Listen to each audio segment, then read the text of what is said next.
মারবো। আমার রোবাক্স আছে, রোবাক্স দিয়ে আমি এটা কিনছি। অল্প রোবাক্স দিয়ে কিনছি।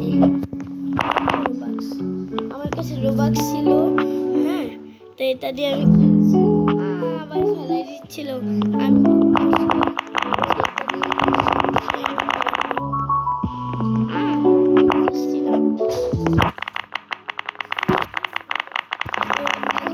আবার মজাই লাগে সামনে।